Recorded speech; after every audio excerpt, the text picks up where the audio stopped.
सलाम अलैकुम। सलाम सर, कैसे हैं आप? खैरियत है? अल्हम्दुलिल्लाह, आप सर? अल्लाह का शुक्र।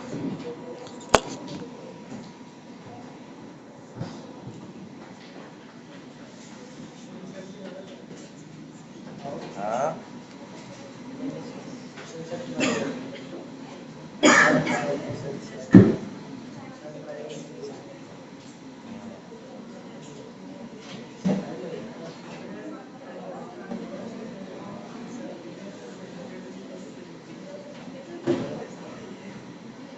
पहले जो हमारे बुजुर्ग मानते थे क्या चीज़? कि आपने मना क्यों किया? मना क्यों किया? आप शेष हो गए। क्या मना कर? यही हाँ। वही तो है, प्यार मोहब्बत की बात है ना।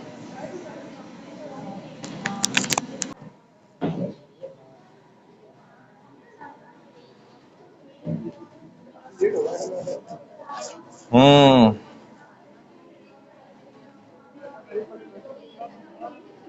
जी, इसमें ना फर्स्ट हाफ की लगाते रहे। पेन नहीं है, पेन देना जरा, कोई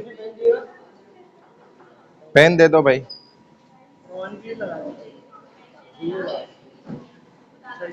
बिस्मिल्लाहिर्रहमानिर्रहीम। अबीहा, अबिया अदनान, कहाँ है अभी आप? आवाज से बोलो, ऐसे कैसे पता चलेगा? अरीबा निसार, अदीना खान, अफशा काशिफ, आयशा ताहिर। नहीं है।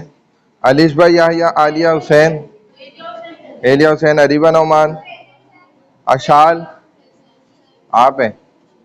ये लॉग कोई भी है तो मैसेज कर दें मुझे भी। आयशा अमान, आयशा इफ्तिखार, आयशा खालिद, बिस्मा, दक्षा, फलक नाज, फातिमा अजहर, फातिमा तुजारा, गानिया इसहाक, गुलाम फातिमा, हानिया अमीन, हिरा अहमद, इमाला खान, ईशा ईमान, जवेरिया, किरण कुमारी, माहीन, महानूर गौहर, मलाइका अली, मोहम्मद अली, मोहम्मद इबाद,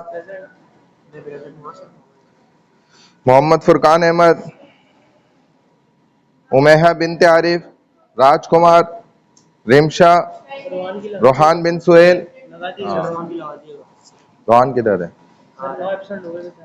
आएगा तो अब लगाएंगे। 6 हैं अभी। शफान, शगुन कुमारी, शर्जील, शेर बानो, सिंधु अलियास, सोहा अली, सईदा अरीबा, सईदा निदा हाशमी, सईदा सुहेरा बासित, तैयब अहमद, उम्मे अमन, जैनब। इनमें कोई है तो वो मैसेज कर दे। जैनब जो है ये 578। मैंने क्या कहा? नाम लेकर सारे। इनमें से कोई है? अरे जो मैंने अभी सिर्फ नाम लिए हैं उनकी बात करने दो। तस्नीम, जो मैंने नाम लिए हैं, सईदा निदा, सईदा सुहेरा, तैयब अहमद, उम्मे अमन, जैनब 578। तो ये मैसेज करें, इनका लॉक है, मैं नहीं लगा सकता। तस्नीम, तैयबा, तस्नीम कहाँ है? तैयबा, उम्मुल खैर, उष्ना तनवीर, वजिया शौक, जैनब 665, जुनैरा हनीफ।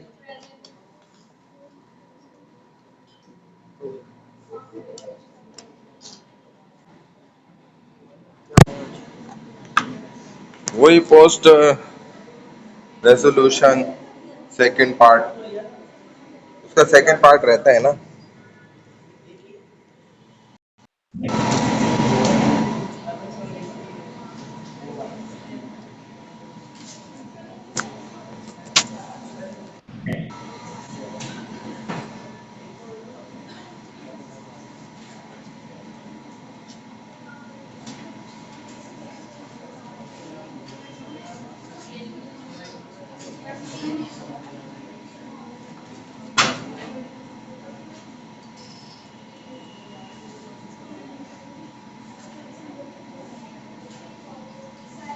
जी हाँ जी।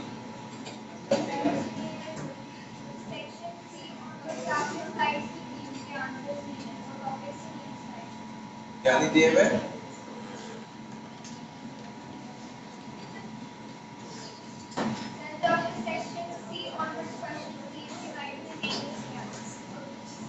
चलो मैं आगे देखता हूँ अभी उसको।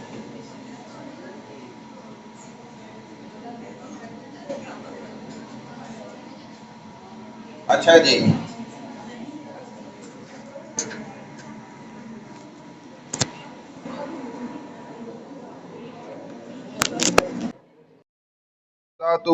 वस्सलामु अला मल्ला नबिय्य बाद अम्मा बाद फ़ाऊज़ु बिल्लाहि मिनश शैतानिर रजीम बिस्मिल्लाहिर रहमानिर रहीम हम्दन कसीरन तय्यबन मुबारकन फ़ी रब्बिश्रह ली सदरी वयस्सिर ली अमरी वहलुल उक़दतम मिन लिसानी यफ़क़हू क़ौली रब्बी यस्सिर वला तुअस्सिर वतम्मिम बिल खैर वबिका नस्तईन या फ़त्ताहु या फ़त्ताहु या फ़त्ताह। बात हो रही थी हमारी post resolution after two nation theory major events and movements to independence, यानी कि दो कौमी नज़रिए के बाद जो तहरीकें चली, जो मुसलमानों की तरफ से ज़्यादा एक्टिव थे इन तहरीकों मूवमेंट्स के अंदर, वो उसका आपने पार्ट 1 में काफ़ी सारी चीज़ें पढ़ी जिसमें क्वाइट इंडिया मूवमेंट ये सारा कुछ भी था। अब सेकंड पार्ट में आपने दो बातें पढ़ी, एक जनरल इलेक्शन ऑफ 1945-46, दूसरा कैबिनेट मिशन 1946। इसमें जो मैंने आपको बताया था कि मुस्लिम लीग जो मुसलमानों की नुमाइंदा जमात थी, वो अपनी सियासी मंजरनामे पे आने के लिए और अपनी शख्सियत को उभारने के लिए और मुसलमानों की एक नुमाइंदा जमात ज़ाहिर होने के लिए उसने इस बात पर ज़ोर लगाया था कि जनरल इलेक्शंस होने चाहिए। चुनाचे 1945 से 46 के दरमियान ये इलेक्शन मुनक्किद हुए, जिसमें आप जानते हैं कि मुस्लिम लीग जमात ने भारी अक्सरियत के साथ जो है ना वो जीत हासिल करी। इन्होंने अपनी सेलिब्रेशन भी मनाई। 429 नशिस्तें इन्होंने हासिल करी 493 नशिस्तों में से, जो कि एक बहुत बड़ी जीत थी, जिससे एक तो ये भी ज़ाहिर हो गया कि मेजॉरिटी ऑफ मुस्लिम्स के जो पॉपुलेशन के जो भी इलाके एरियाज़ हैं वो भी पॉइंट आउट हो गए और उनकी शनाख्त हो गई कि किस किस इलाके में और किस किस जगह पे मुसलमान अक्सरियत के अंदर मौजूद हैं। दूसरा, जब ये इनकी भारी अक्सरियत के साथ कामयाबी हुई, मुस्लिम लीग नुमाइंदा जमात बनकर सामने आ गई, तो अब हिंदुओं की जानिब से भी जो है ये इस पर मसाइल खड़े हुए, क्योंकि अब देखा जाए तो सियासी मंजरनामे प्लेटफॉर्म पर मुस्लिम्स भी अपनी अक्सरियत के साथ अब जो है ना रिप्रेजेंट कर रहे थे, नुमाइंदगी कर रहे थे। अब ये मसला और बढ़ा, सिविल नाफरमानियाँ और ज़्यादा तेज़ हुई। उसके नतीजे में जब ब्रिटिशर्स ने देखा, अगरचे वो दूसरी जंग अजीम उधर लड़ भी रहे थे 5 बड़े ममालिक से मिलकर और उसमें उनकी हार भी यकीनी नज़र आ रही थी, यहाँ पर भी ये मसाइल चल रहे थे, तो लिहाजा उन्होंने फिर एक कैबिनेट मिशन भेजा था जिसके अंदर ब्रिटिशर्स के 3 नुमाइंदे थे और यहाँ से मुस्लिम लीग की तरफ से भी नुमाइंदे मौजूद थे, और जो हिंदुओं की पार्टी थी जिसको क्या कहते हैं हम, कांग्रेस पार्टी, तो उनकी जानिब से भी नुमाइंदे मौजूद थे। इस कैबिनेट मिशन का असल मकसद क्या था कि बरसगीर हिंदुस्तान के अंदर फ्यूचर प्लानिंग मैनेजमेंट वाइज होनी चाहिए जो परमानेंट बेसिस पर हो, और एक यूनिटी मुस्लिम्स और हिंदुओं के दरमियान ऐसा कोई दरमियान बीच का रास्ता बना दिया जाए कि एक ही प्लेटफॉर्म पर एक सेम पेज पर आ जाएं दोनों जमातें। ये उसका मकसद था। ये सारी नाफरमानियाँ सिविल जो हो रही हैं, उसके अलावा जो राइट्स की बात हो रही है और इतने मसाइल खड़े हुए, तो ये चीज़ें क्या हो जाए, ख़त्म हो जाए, ये उसका मकसद था। अभी मैं खड़ा करके पूछूंगा, बातें करें आप लोग, शाबाश करें, फिर अगर जो खामोश रहा ना फिर मैं उसको बताता हूँ। 3 जून प्लान, अब इस कैबिनेट मिशन की नाकामी भी हो गई। वो किस तरीके से, किस वजह से हुई कि कांग्रेस चाहती थी कि नो सेपरेशन और मुस्लिम लीग चाहती थी कि सेपरेशन हो जाए, ठीक है ना। तो इस वजह से कैबिनेट मिशन भी फेल हुआ, और उसके फेल होने पर 3 रिकमेंडेशंस पेश की गई। एक तो प्रोफेशनल ग्रुपिंग बना दी जाए, ऐसे ग्रुप्स बनाए जाएं जो सूबे की तकसीम के लिए मुनक्किद हो जाए और सूबे अलग कर दिए जाएं हर एक के। दूसरा, एक हेडक्वार्टर बना दिया जाए जहां से आफ्टर कॉन्स्टिट्यूशन असेंबली बनाने के जो भी आपके कवानीन, हर सूबा अपने अपने कवानीन बनाए, फिर उनको मर्ज करके तमाम कवानीन को एक साथ एक ऐसा यूनाइटेड इंडिया कॉन्स्टिट्यूएंट बनाया जाए कि जिसके तहत हर कोई जो है ना वो इस कानून को मान जाए। और उस कानून को प्रिंसली स्टेट जो भी आपका दारुल हुकूमत होगा वो उसको इम्प्लीमेंट कर दे। तो ये सारा कुछ कहानी जो है ना वो यहाँ तक पहुँच गई थी अल्हम्दुलिल्लाह। तो यहाँ तक फिर लीग बहुत से पॉइंट्स को, जैसे फॉर एग्ज़ाम्पल ग्रुपिंग सिस्टम जो हुआ, ग्रुप ए आपको मैपिंग पे सारा समझाया मैंने, मेजॉरिटी ऑफ मुस्लिम्स कहाँ कहाँ पर थे ग्रुप ए और सी के अंदर, फिर बी के अंदर अलग हिंदुओं की तरफ से। तो वो सारा कुछ उसके मुताबिक अब जो लीग थी मुस्लिम लीग, ये ग्रुपिंग सिस्टम को एक्सेप्ट भी कर रही थी और सूबों के अंदर निफाज को भी कबूल कर रही थी, लेकिन कांग्रेस उससे इनकार कर रही थी। फिर कुछ चीज़ों को कांग्रेस एक्सेप्ट कर रही थी और मुस्लिम लीग जो है वो उससे इनकार कर रहे थे। आखिरकार इन द एंड रिज़ल्ट यहाँ पर तय हुआ कि जॉइंटली फॉर्म दी गवर्नमेंट, मिलकर जो है ना एक सियासी जो भी गवर्नमेंट है ना सिस्टम है वो बना लिया जाए। यानी कि जैसे हमारे यहाँ भी होता है ना कि जो गवर्नमेंट बन जाती है फिर उसके मुखालिफ पार्टी भी मौजूद रहती है, अगरचे वो भी गवर्नमेंट में होती है। तो इस तरीके की जो है ना एक शक्ल सूरत बनकर सामने आ गई। ठीक है, बात समझ आ गई यहाँ तक? चलें आप पढ़ लें भाई, ये जो आपके साथ बैठेंगे, हाँ यहाँ से पढ़ना शुरू करें।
अच्छा, कांग्रेस का जो मकसद था वो ये चाहती थी एक मजबूत हुकूमत कायम हो और वन एंड ओनली हो, और यूँ समझ लें कि वन मैन शो हो, यानी सारा इक़्तिदार हमारे हाथ आए।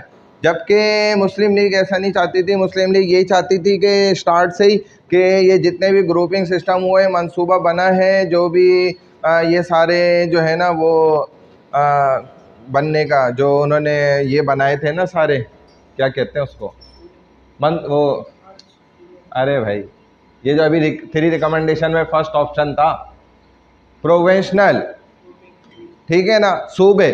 तो सूबे जो बने हैं ना उस पर जो है ना एग्री कर रही थी ये जमात मुस्लिम लीग, और कांग्रेस इनकार कर रहे थे उस चीज़ से, क्योंकि कांग्रेस ये चाहता था कि जब सूबे बन जाएंगे, अक्सरियत वाले इलाके जो है मुसलमानों के हाथ चले जाएंगे, तो ये पावर्स क्या हो जाएंगी, डिवाइड हो जाएंगी, तकसीम हो जाएंगी। इसके नतीजे में जब ये झगड़ा खड़ा हुआ है तो 16 अगस्त 1946 को मुस्लिम लीग ने डायरेक्ट एक्शन डे का ऐलान कर दिया, एक न्यू मूवमेंट समझ लें। यानी कि भाई या तो हाँ या ना, यानी कि आर या पार, या तो इसको आप फैसला करें, आपने खुद ही ये सारा कुछ मामला करवाया और अब जो है उससे इनकार नहीं हो सकता, या तो सीधा मुंह जो है ना इनकार करें या फिर हाँ करें। अब उसके मुकाबले पर फिर ये आगे बढ़कर जो बकिया और मज़ीद चीज़ें थीं वो सामने आई। एक तो 2-3 पॉइंट मैंने आपको बताई भी पहले कि मुस्लिम लीग और इसी तरह कांग्रेस पार्टी के दरमियान फ़िरका वाराना कशीदगी और ज़्यादा मज़ीद बढ़ गई। ये जब मुसलमानों की नुमाइंदा जमात अक्सरियत के साथ सीटें जीती ना, उसके बाद फिर उससे आगे बढ़ें तो 1946 के जो सूबाई इंतखाबात हुए तो उसमें मुस्लिम लीग चूँकि उभर कर सामने आ गई सियासी मंजरनामे पर, और पॉलिटिक्स के अंदर उनका एक नाम हो गया और नशिस्तें हासिल हो गई, तो जाहिर सी बात है कि पावर मिल गई। जब नशिस्तें मिल जाती हैं तो फिर अपने हुकूक भी हासिल होना शुरू हो जाते हैं। इसी तरह मुस्लिम लीग ने मुस्लिम अक्सरियती इलाकों के अंदर आप जानते हैं कि नुमाया कामयाबी हासिल कर ली। फिर उनकी जो है ना उबूरी हुकूमत, जिसको कहा जाता है टेम्पररी गवर्नमेंट, उन्होंने कायम कर ली। यानी कि कुछ पार्ट, कुछ हिस्सा सरकार का उनके भी हाथ आ गया। पाकिस्तान के लेकिन जो मुतालबात थे ना कि सेपरेट नेशन, ये तो मुस्लिम लीग मुसलसल इस मूवमेंट पर तो वो बहुत ज़ोर लगा रही थी शुरू से, क्योंकि ये सब जो था, जो मतलब इलेक्शन कराना और इनकी नुमाइंदा जमात के तौर पर अक्सरियती सीटें भी हासिल कर लेना, उसका जश्न भी मना लेना, फिर एक्शन डे का भी ऐलान कर देना, लेकिन ये सब मकसद नहीं था मुसलमानों का। असल मुतालबा तो क्या था? टू नेशन थ्योरी, कि भाई ये दोनों अलग कौमें, इनको तकसीम किया जाए। तो लिहाजा अब भी जो ज़ोर था ना मुस्लिम लीग का और मुसलमानों का, वो यही था कि हमें अलहदा मुल्क जो है ना बनाना। अब इस ज़ोर मुतालबे के जो ऊपर सारे मुतालबात जो थे ना, वो आपस के मुज़ाकरात ये चलते रहे, ये रुके नहीं है। ये चीज़ें तो अलग होती रहीं, लेकिन ये मुज़ाकरात जो थे ना कि अलग पाकिस्तान, यानी कि उस वक्त पाकिस्तान का नाम तो चलो नहीं था, लेकिन अलग एक रियासत जो है ना हमें चाहिए। तो इसके नतीजे में अब ब्रिटिशर जो है ना वो परेशान हुए हैं, और इन द एंड वो 3 जून प्लान को पेश करने पर मजबूर हो गए। यानी कि अंग्रेज़ ने अपना ही एक कानून जो है ना, समझ लें, इस 3 जून प्लान के ज़रिए से इंट्रोड्यूस कराया, पेश किए। पढ़ें इसको, कौन है? इसको उठाओ, जगाओ, ये पढ़े। चलें भाई, शाबाश। बैग हटाएं आगे से, क्लास में वापस आ जाएं। नहीं, मैं पढ़ता हूँ।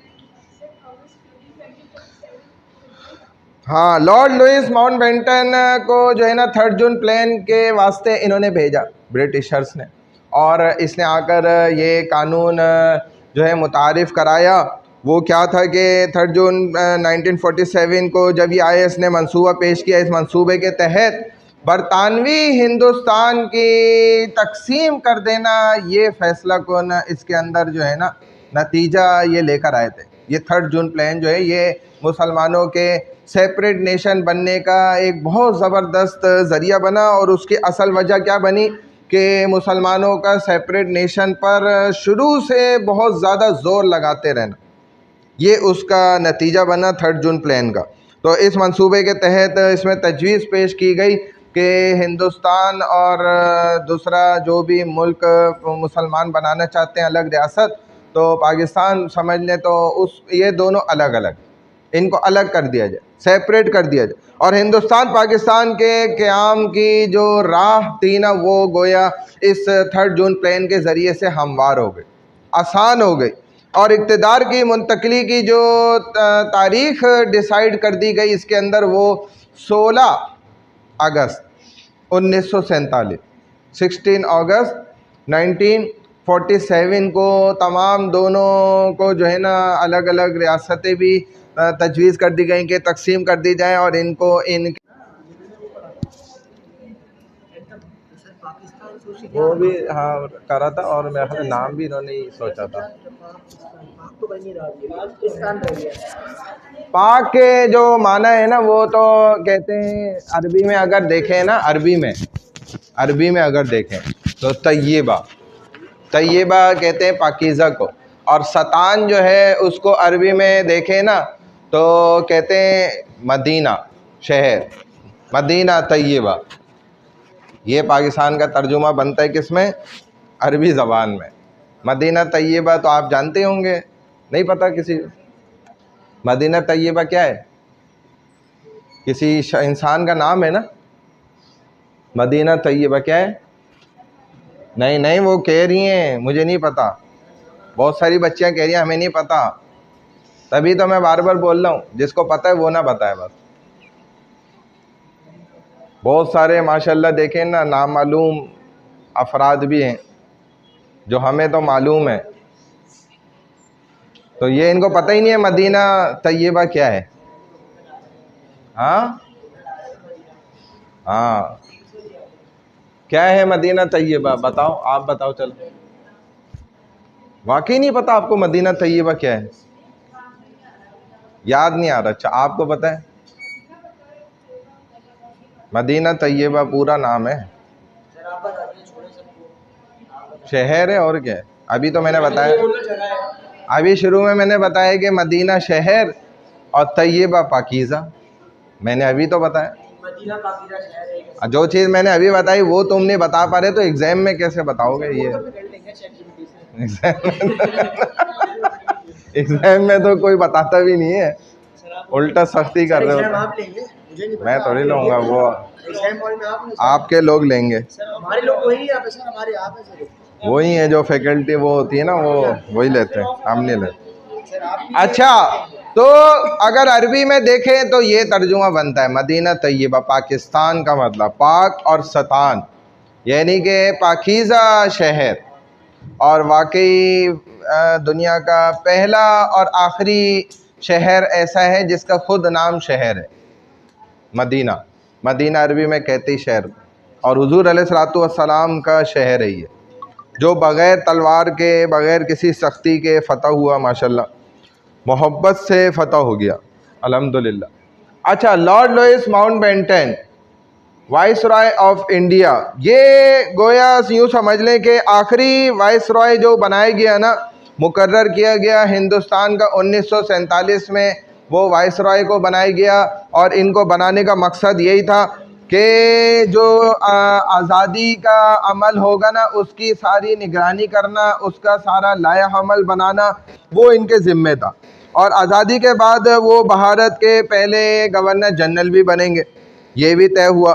फिर इसी तरह ये बात जब कंप्लीट हो गई कि गवर्नर जनरल भी इंडिया के यही बनेंगे, इनकी आज़ादी हो जाने के बाद ये सारे मामलात 1947-48 में, तो अब जो सबसे बड़ा मसला था ना इनके सामने, जो तय करना था, इनकी जिम्मेदारी में था, जिसमें बहुत ज़्यादा खाना जंगी होने का भी डर था, वो था अब बाउंड्री कमीशन, यानी कि सरहदों का तयन करना, सरहदों को मुतय्यन करना और उसकी हुदूद को खींचना, ये सबसे बड़ा मसला था। तो इसको 2 स्टेप के अंदर इन्होंने कंप्लीट करा है। बाउंड्री कमीशन जो था 19 इसको कहते हैं 47 में, 1947, जून 18 1947 में। तो बाउंड्री कमीशन 18 जुलाई 1947 को कायम हुआ, और इसका मकसद असल में फ़र्स्ट स्टेप में पंजाब और बंगाल को जो है ना तकसीम करना था, क्योंकि ये 2 बड़े इलाके या सूबे समझ लें जो ऐसे थे जिधर मुस्लिम्स की मेजॉरिटी ज़्यादा थी। तो इनको पहले तकसीम कर लिया जाता तो सारा जो नेक्स्ट स्टेप था, सेकंड स्टेप, वो आसान हो जाता, यानी कि फिर अंदर की मज़ीद तकसीम करना। तो इसीलिए सबसे पहला जो मामला इन्होंने संभाला वो इसकी हुदूद को मुकर्रर करना था, बंगाल और पंजाब की। और कमीशन की सरबराही सर रेडक्लिफ कर रहे थे, यानी कि जितनी सरहदें मुतय्यन हो रही थी तो उनमें बाकायदा निशान लगते हैं, उसकी बाकायदा खुदाई होती है, उसकी बाकायदा नंबरिंग होती है, और इसको फ़ीता जो है ना कसना, ये भी कहा जाता है, कई सारी चीज़ें थी, तो वो सब करना। फिर इसी तरह पंजाब और बंगाल की नई सरहदें मुकर्रर करना, तकसीम हिंद के बाद इलाकों की हदबंदी करना, उनके बाउंड्री वॉल्स खींचना कि कौन सा सूबा जो अंदर भी है मुल्क के आज़ादी के रियासत बनने के बाद भी, तो अंदर कौन सा सूबा जो है वो कितनी हुदूद तक है और कितनी हद पे जाकर वो ख़त्म हो जाता है, कहाँ से शुरू होता है। फिर ये कि पाकिस्तान और भारत को तश्कील के आखिरी मरहले का जो अहम हिस्सा था ना, उसको पूरा करना, क्योंकि ये जो बाउंड्री कमीशन था, ये जो जिम्मेदारी इनको मिली थी ना, इसमें बहुत ज़्यादा खाना जंगी का सबसे ज़्यादा ख़तरा था। बात समझ रहे? उसकी वजह ये थी कि जैसे ही जो है ये बाउंड्री वॉल्स खींचनी थी, तो उसके बाद अब मुसलमान उस तरफ नहीं रह सकते थे और हिंदू इस तरफ नहीं रह सकते थे।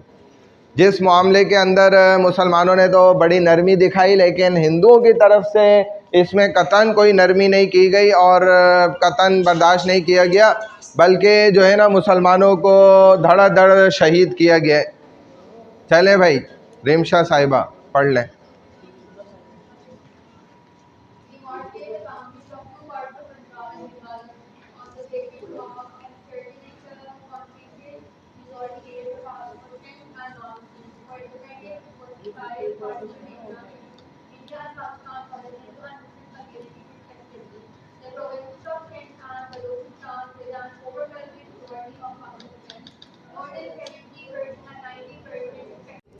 बात करेंगे, बाइक की आवाज निकलेगी। ये इसने निकाली थी आवाज। ये किसकी आवाज है? ये कौन है? मैं तो ये आवाज पूछ रहा था, ये कौन है? कॉल आ रही है ये? अल्लाह माफ करे, ये कैसी कॉल? ये तो आप इसको सही करें खुदा के लिए। अच्छा भाई, तो बात कहाँ तक आ गई? कायद आज़म की बात हो रही थी। इसीलिए एक आलिम दीन, वो भी जो है माशाल्लाह जिंदा भी हैं, वो भी फरमाने लगे कि मैंने ख्वाब में देखा, पूछा तो आपका क्या हाल है? तो कहने लगे मैं बहुत अच्छी हालत में हूँ। और अच्छी हालत वाला वही कहता है जो नेमतों में होता है, जन्नत में होता है। तो अल्लाह जानता है भाई, इंसान इस्लाम कोई सबको बता के थोड़ी लाता है, इस्लाम कबूल कर लेता है दिल ही दिल में। अल्लाह ऐसे लोगों को तो इस्लाम की दौलत दे देते हैं जो इस तरह जो है ना सखी किस्म के लोग होते हैं। इतना बड़ा पाकिस्तान, इतनी बड़ी रियासत मुसलमानों को फतह करके दे गए, इससे बड़ी सखावत क्या होगी? और हमारे नौजवान तो कायद-ए-आज़म को बुरा भला कह रहे होते हैं, और कायद-ए-आज़म चलाओ और कायद-ए-आज़म रखो और ये लो और वो लो, पता मजाक कर रहे होते हैं। इनको अंदाज़ा ही नहीं है भाई, 1 इंच आप ज़मीन नहीं किसी से आज़ाद करा सकते, इतना मुश्किल काम है। ये तो है। नस्लें कुर्बान करनी पड़ती हैं। 6 लाख मुसलमान शहीद हो गए, 1 लाख औरतें, किस तरह के मामलात हो गए सारे। नींद से पूरी करके उठती है ना। सही है।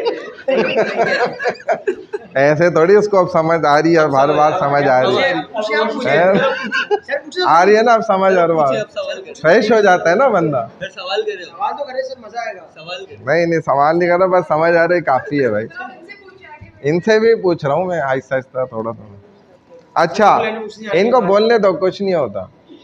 खैर ये इसीलिए मैंने आगे बिठा दिया इनको ना। अच्छा भाई, तो यहाँ तक बात हो गई। दोनों गलबे वाली अलग अलग रियासतें बना दी गई। पहले गवर्नर जनरल मोहम्मद अली जिन्ना बन गए। खुसूसियात इसकी देख लो, लास्ट सेकंड स्लाइड है ये, चलें। हाँ, ये खुसूसियात ही चल रही हैं। चलें ये वाली लास्ट स्लाइड कोई पढ़ ले, आप पढ़ लो पीछे वाली।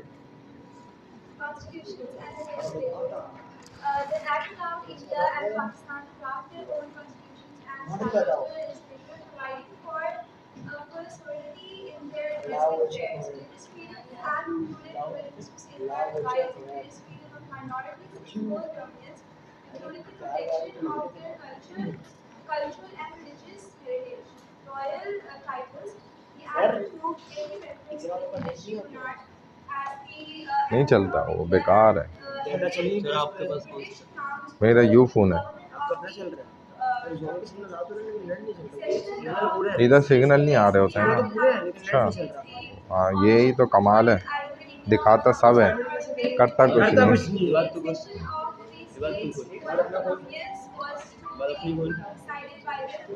अच्छा, पाकिस्तान को भी और भारत को भी अपना कानून बनाने की मुकम्मल इख्तियारात हासिल हो गए। ये अपना कॉन्स्टिट्यूशन खुद तय करें, खुद बनाए। दूसरा, दोनों ममालिक को लेजिस्लेचर जो सारा सिस्टम था वो कायम करने की इजाज़त मिल गई, यानी कि अपने कानून बनाने के बाद उन कवानीन पर अमल दरामद कराने के लिए जो जो इदारे बनते हैं, जैसे हमारे यहाँ भी आप जानते हैं कि कई अक़साम की फ़ोर्सेस मौजूद हैं, फिर जो है ना जुडिशरी निज़ाम मौजूद है, फिर आपके यहाँ पुलिस स्टेशन का सारा निज़ाम मौजूद है, ठीक है ना। तो इस सब निज़ाम का मकसद क्या है कि एक अपना खुद कार निज़ाम और ख़ुद मुख्तियार निज़ाम हमने बनाया हुआ है, ताकि कोई भी जराइम जो है ना वो ना हो सके, जराइम जो है रुक जाए और जराइम को इतनी आसानी से कर ना सके। तो ये हमारी सॉफ्टवेयर अपडेट कर देते हैं भाई इधर। ये नहीं हम भी खड़े हुए बोल रहे हो नहीं है मैंने गलती करी है, लेकिन यही सच है, यही चल रहा है पाकिस्तान में। अल्लाह हिफाजत करे, बस आप अपने आप को बचाएं भाई। अभी ये हालात है। जमात इस्लामी भी बस यार वो अपना लेवी लेके निकल जाते हैं ना, ये बड़ा मसला है ना यहाँ पे। अब ये जो ये पीपल्स पार्टी को सपोर्ट करते हैं। गुज़िश्ता जो 60 घंटे में आपको पता चल गया होगा, जो जहाज़ वहाँ से आ गए तुर्किया से, सारा असलहा लेकर आए, फिर वहाँ से भी आए, अल्लाह भला करे आपका, चाइना से भी धड़ाधड़ 40 जहाज़ माशाल्लाह हैं। सर जवाब नहीं दे रहे। असला किस पार्टी के पर साथ हैं? सर सपोर्ट आप किस पार्टी के साथ हैं? किसी के भी साथ नहीं हूँ मैं, अपने साथ हूँ बस। पीपल्स पार्टी के साथ नहीं हैं आप? भाई इधर कोई भी इस काबिल ही नहीं, अपनी पार्टी बनाओ बस। जनता सर आप वो पार्टी में क्या है, उसका नाम है लालबेग पार्टी, क्या है, कॉकरोच पार्टी है। कॉकरोच पार्टी, वो कॉकरोच है, आप लालबेग बना ले। Mosquito party. लालबेग पार्टी नाम चलेगा भाई, लालबेग या पीला बेग कर लो, लालबेग, लालबेग समझ नहीं आ नीला रहा, बेग, नीला बेग। सफ़ेद बेग कुछ भी कर लो। तो बहरहाल चलें, यहाँ तक बात हो गई। अब आ जाए अक़लियतों की और मजहबी सकाफ़ती हुकूक़ के तहफ़्फ़ुज़ भी इन तमाम कवानीन के अंदर शिकों के अंदाज़ में उसको शामिल किया जाए। यानी कि ज़ाहिर है कि मुसलमानों का एक मजहबी सकाफ़त है, एक कोड ऑफ लाइफ है, एम ऑफ लाइफ है, कंप्लीट कोड ऑफ लाइफ है। इस्लाम जो है मुकम्मल ज़ाब्ता हयात है। तो उसके मुताबिक जो मुसलमान का कानून है कि कुरान और हदीस के ख़िलाफ़ यहाँ पर कोई कानून नहीं बनेगा, उसकी पूरी इजाज़त होगी। ब्रिटिश क्राउन के जो शिकंजे में दोनों ममालिक थे, अब ये हुकूमत में इसका कोई किरदार नहीं होगा, ये उससे आज़ाद हो जाएंगे दोनों स्टेट्स जो है ना। इसी तरीके से प्रिंसले स्टेट जो है भारत पाकिस्तान के इल्हाक के होने के बाद, यानी कि उनकी अलहदगी के बाद, अब जो है ना आज़ादाना उनको पूरे इख्तियारात हासिल होंगे दोनों ममालिक को, ठीक है ना। ये सारा जो पेश खेमा यहाँ तक पहुँचा, इन शॉर्ट में आपको बता देता हूँ दोबारा से कि हमने यहाँ पर 5 बातें की हैं टोटल। अब चूँकि मैं थोड़ा सा आप लोगों से पूछूंगा ना, इसलिए रिवाइज़ कर रहा हूँ कि हमारी बात चली थी 2 नेशन थ्योरी, 2 कौमी नज़रिए तक से लेकर आज़ादी तक पहुँचने में जो अहम लास्ट स्टेज पर जो मूवमेंट्स मुसलमानों की तरफ से चली हैं और जिन जिन उन्होंने इवेंट्स को इख्तियार किया है, उनका यहाँ ज़िक्र किया। उनमें से 5 बातें हुई हैं। पहली बात यह हुई है कि मुसलमानों ने जब सिविल नाफरमानियाँ बहुत ज़्यादा हद तक बढ़ा दी, तो उसके नतीजे में ब्रिटिशर्स मजबूर होकर उन्होंने मुस्लिम लीग के इस दावे को एक्सेप्ट किया कि जनरल इलेक्शन होने चाहिए। 1945-46 के दरमियान जो हुए, इसमें मुस्लिम लीग ने नुमाया कामयाबी हासिल करी। उसके नतीजे में सिविल नाफरमानियाँ और ज़्यादा बढ़ी हिंदुओं की जानिब से भी, क्योंकि वो सूबों के तकसीम को नहीं मानते थे, और इसी तरीके से जो नशिस्तें इनको इतनी ज़्यादा हासिल हुई तो उसके ख़िलाफ़ जमात थी कांग्रेस। उसके नतीजे में कैबिनेट मिशन इसी बात को लेकर कि बरसग़ीर के अंदर मुस्तक़बिल की कोई ऐसी मैनेजमेंट और प्लानिंग कर दी जाए जिसके नतीजे में जो है ना दोनों मुत्तहिद हो जाएं, यूनाइट हो जाए, यूनिटी हो जाए, एक सेम पेज पर आ जाए। लेकिन कैबिनेट मिशन भी नाकाम हुआ इस बुनियाद पर कि कांग्रेस चाहते थे कि नो सेपरेशन और मुस्लिम लीग चाहते थे सेपरेशन। आखिर में उन्होंने 3 रिकमेंडेशंस दे दी कि सूबे बना लिए जाएं, उनमें मेजॉरिटी ऑफ पॉपुलेशन देख ली जाए, उसके मुताबिक फ़ैसला किया जाएगा। सूबा, हर सूबा अगर वहाँ पर मुसलमान अक्सरियत में, वो अपने कानून खुद बनाए, और जिधर हिंदू हैं वो अपने कवानीन बनाए। फिर एक प्रिंसले स्टेट बना दी जाए, दारुल हुकूमत, जो आखिर में इनके सारे फ़ैसले ऐसे इस एतबार से कर दें, इन तमाम के कवानीन जो मुसलमानों ने बनाए, जो हिंदुओं ने बनाए, उनको आपस में मर्ज करके कोई बीच की राह निकाल के और ऐसे कानून को नाफिज करे जो ये काम करे। अच्छा, ये जो कवानीन बनाए ये फ़ाइनलाइज जिस जगह पर हो तो वो क्या हो, असेंबलियाँ बना दी जाए। तो ये 3 रिकमेंडेशंस उन्होंने दी, यानी कि 3 तजावीज़ात पेश कर दी। उन पर जब अमल किया गया तो जो मुस्लिम्स के मेजॉरिटी पॉपुलेशन थी, वो डिवीज़न गोया सूबों के उनको इख्तियारात दिए गए, और इसी तरह जो हिंदुओं के पास थे उनको अपने इख्तियारात दिए गए, उन्होंने अपने कवानीन बनाए।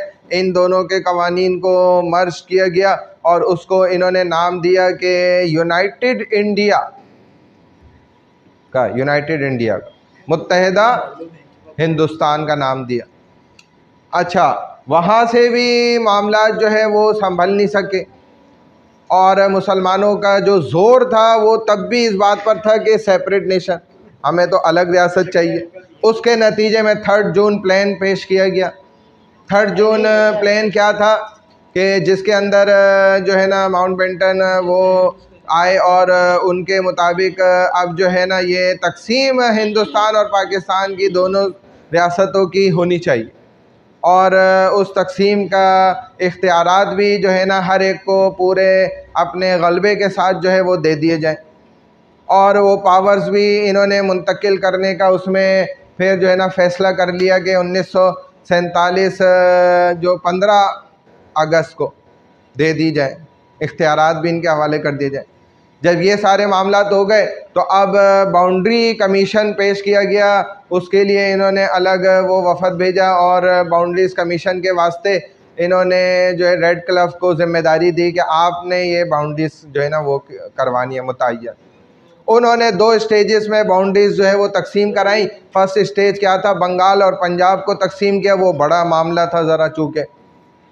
उसके बाद जब ये तकसीम हो जाए तो जो मुल्क दोनों रियासतों के अंदर की हुदूद बंदी थी सूबों के एतबार से, फिर वो दूसरे स्टेज पे ये काम करना था, वो उन्होंने किया। और जब ये काम होना था तो ये जानते थे कि एक बहुत बड़ी खाना जंगी और लड़ाई और जंग की शक्ल सूरत पैदा हो सकती है जब हुदूद खिंचती हैं।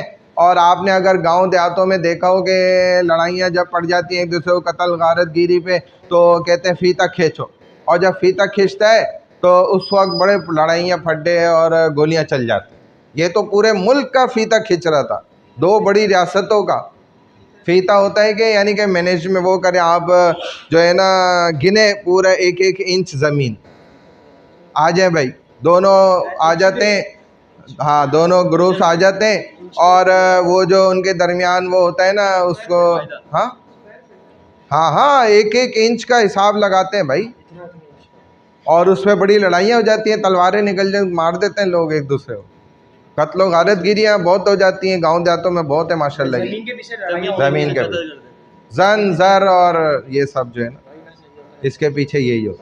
तो ये तो पूरी 2 बड़ी रियासतों की सेपरेशन हो रही थी, इसमें तो वाकई लाखों लोग फिर मरे।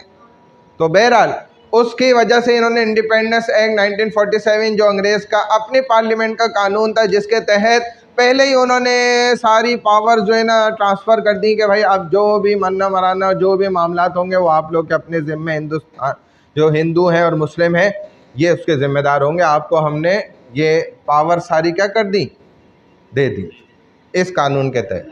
तो अंग्रेज़ ने अपना पूरा काम सफाई के साथ करके और फिर वो निकल गए, हट गए। ये सारे मामलात हुए। वाखिर दावाना अनिल हम्दुलिल्लाहि रब्बिल आलमीन। क्या समझ आया बताएं? हाँ जी, खड़ा कर दूं अब मैं अपनी तरफ से, जिसको भी खड़ा कर दूं। हाँ भाई आगे से करें स्टार्ट।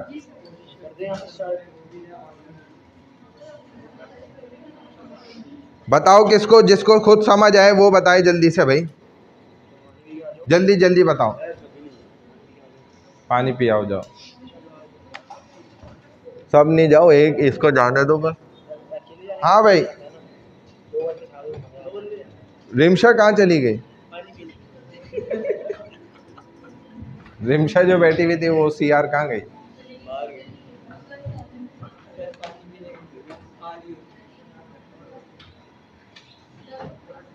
ये जो आपके पीछे बैठी हुई है साथ, हाँ जी खड़ी हो जाए, आप बताएं क्या क्या हुआ, कहाँ से कहानी शुरू हुई थी आज की वो सुना। स्लाइड खोलनी पड़ेगी। हाँ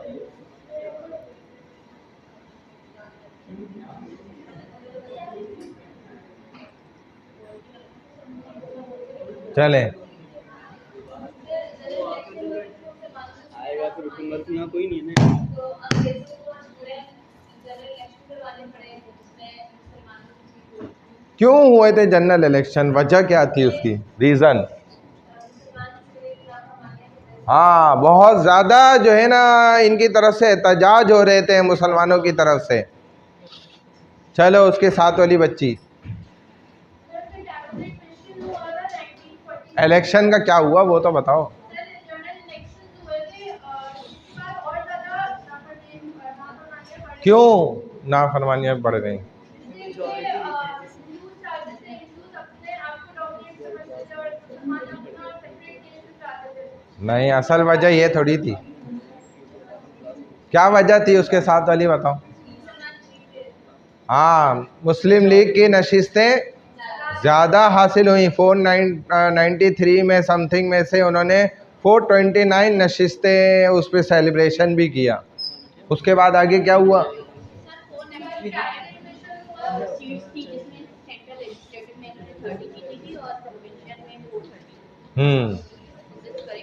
हाँ सही है, सही था।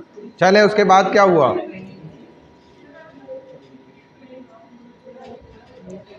आपसे बोल रहा हूँ, चलो आप बताओ। कोई नहीं साथ है, आप माशाल्लाह कब से बैठी हुई हैं। पिछली क्लास में ही मैंने ये दोनों बातें तो पिछली क्लास की हैं, ये इस क्लास की हैं भी नहीं, प्रीवियस क्लास में पढ़ाया था ये। चलो भाई फातिमा तो ज़हरा बताओ आगे क्या हुआ फिर, कैबिनेट मिशन क्यों हुआ? खामोश हो जाए।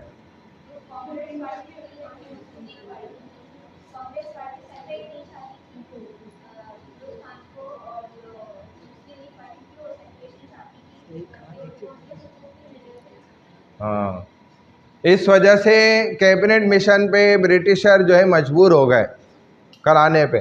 कैबिनेट मिशन क्या था आप बताओ? आपके पीछे कोई भी नहीं है, कोई नज़र नहीं आएगा आपको, आप ही आप हैं।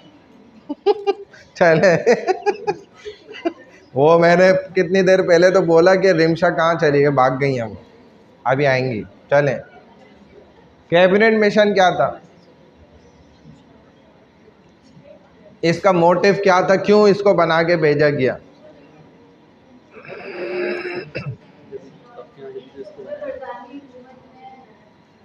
हाँ बोलो चलो। बरसगीर के मुस्तकबिल के सारे मसाइल के सलूशन की वजह से कैबिनेट मिशन बना था। टू सॉल्व दी ऐसा करके, या टू मैनेज दी फ्यूचर, ऐसे आप कुछ भी पॉइंट बना के 2-3 लिख दें तो हमें समझ आएगा कि हाँ इसको पता है।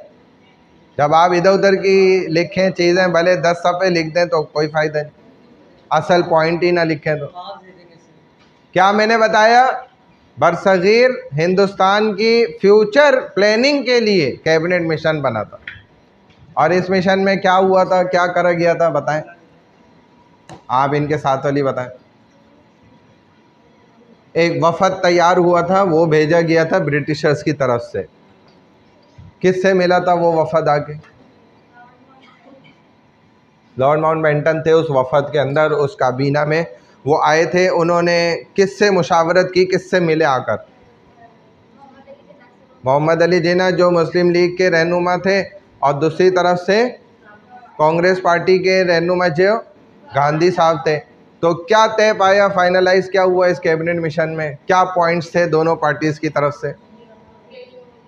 मुसलमान चाहते थे सेपरेशन हो जाए, और ब्रिटिश वो क्या चाहते थे, हिंदू। हाँ, डिसीजन क्या हुआ फाइनल? पीछे वाली। हाँ, यानी कि फेल हो गया कैबिनेट मिशन। पहले ये बताए ना, फिर 3 रिकमेंडेशन में फर्स्ट क्या था?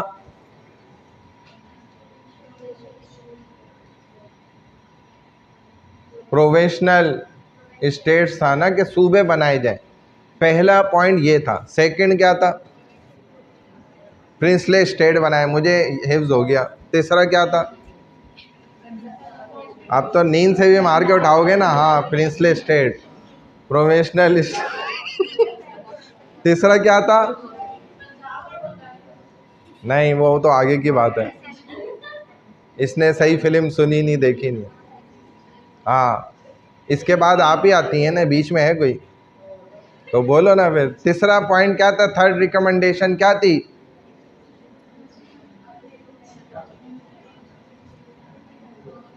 असेंबलियां बनाई जाए ना, कॉन्स्टिट्यूशनल असेंबलीज बनाई जाए। इन तीनों रिकमेंडेशन पे फिर कैसे अमल हुआ आगे? फर्स्ट रिकमेंडेशन जो थी उस पे कैसे अमल हुआ? क्यों नहीं पता तुम्हें? तुम्हें सब तो बताए, क्लास में कितनी दफ़ा रिवीजन कराए। ये फर्स्ट रिकमेंडेशन ये रही, इस पे ग्रुपिंग वाइज अमल हुआ था। प्रोफेशनल ग्रुपिंग इसको कहते हैं, इसीलिए कि इस पर ग्रुप्स बनाए गए थे। ये थे वो ग्रुप्स जो मैंने आपको ABC करके समझाए। ग्रुप्स बनने के बाद क्या हुआ? फिर स्टेट्स बन गए आगे। वो स्टेट्स क्यों बने थे?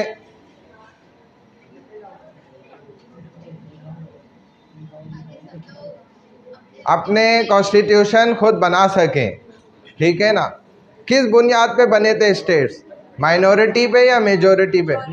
मेजॉरिटी वाइज बने। कौन से ग्रुप्स मुस्लिम्स के हैं यहाँ पर? ग्रुप A और B, C में से B and C Muslim majority हैं और A क्या है? हिंदू मेजॉरिटी के प्रोविंस हैं, ठीक है। ज़्यादा मेजॉरिटी प्रोविंस मुस्लिम्स की किन किन पार्टीशंस में थी, किन जगहों